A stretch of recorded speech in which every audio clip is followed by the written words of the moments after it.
திருப்பதி கோயிலில் லட்டு வாங்குற இடத்துல லட்டு கவுண்டரில் பயங்கரமாக கூட்டம் இருக்கிறது நமக்கெல்லாம் தெரிஞ்ச விஷயம்தான்.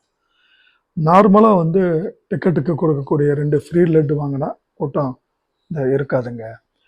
அடிஷ்னல் லட்டு வாங்குறப்போ அதுக்கு பணத்தை எண்ணி கொடுக்கறது, அவங்க பணத்தை வாங்குறது, அதுக்கப்புறம் அந்த பணத்தை வாங்கின கையிலேயோ அடுத்த லட்டு எடுத்து கொடுக்கறது, இந்த மாதிரி விஷயங்கள்லாம் நடக்கிறதுனால கூட்டம் அதிகமாக இருக்கிறது.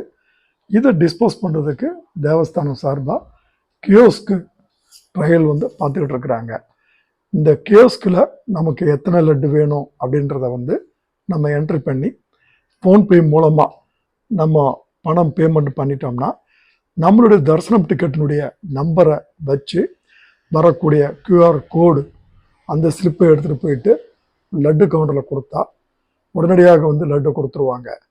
இந்த சிஸ்டம் லட்டு கவுண்டரில் கூட்டம் இருக்காதுங்க.